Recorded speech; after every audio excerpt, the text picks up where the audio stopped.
The article I chose for our midterm is titled "Social Media Companies Collect So Much Data That Even They Can't Remember All the Ways They Surveil Us." And I thought it was pretty ironic and pretty funny that the first big picture is a picture of a man's face that says "Big Brother's always watching." This article is written by Caleb Latrue, and I found it pretty interesting. It pertains to a bunch of the stuff that we talked about today for our assignment. Um, so in the article, they talk about a bunch of things that how our data is not safe, and I'll just talk about it now. Not only do we not know, we know very little about the biggest companies, how they collect and use our data, but the companies now collect so much data about us every day that even they forget the ways they surveil us. They don't even remember how much they're doing or what they're doing because they're using so many different tools. But according to the article, it all starts with data brokers, which Facebook admitted to using ads for. The business world buys and sells most of our intimate and private information every day, and we have no right to demand to know what the companies hold on us because we're the ones that are putting it out there. So they're saying, since you're putting it out there, that they could use it for marketing and other reasons and everything else. And in some cases, they even use it against you, like stated in the article today, where insurance companies were using facial recognition to see how much a person's aging to either hire their insurance. The tiny companies across the country base themselves off this business, selling our information across the country. So like small countries, it could be on the other side of the globe, they're using our information as a business, and no one ever gave them permission to even have it. Forget about sell it, but they can do it because of the laws.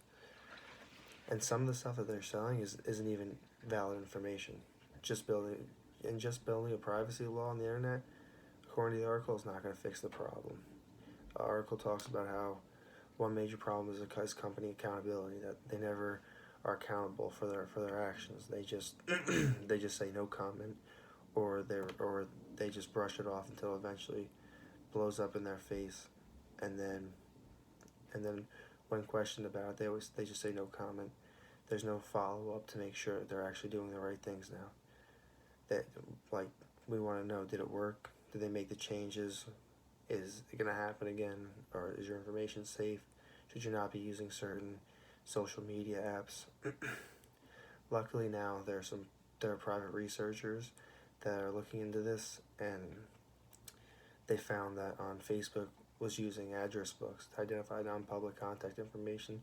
So people who did not want their information out there, they didn't want to be contacted, they went on and illegally solicited their information, giving them calls and giving them all this extra stuff that they did not want, which they previously denied doing. And when they were questioned about it, they just said that they had no comment and that they would not answer any further questions.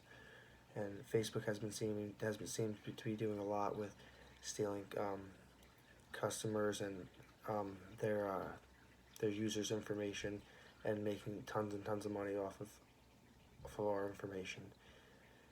If companies are taking data from so many different places, then I don't understand why we trust them. Why we put so much stuff out there, and why we're so willingly to just give up all our information. But privacy, I guess, is no longer a right. It's more of a luxury, and most of the world and people in America, they don't have that luxury because, as you guys know, everything you do now is on camera. Also, everything you say is never goes away. Even if you click delete, it's always still there no matter what. But that kind of sums up the article, and that's it.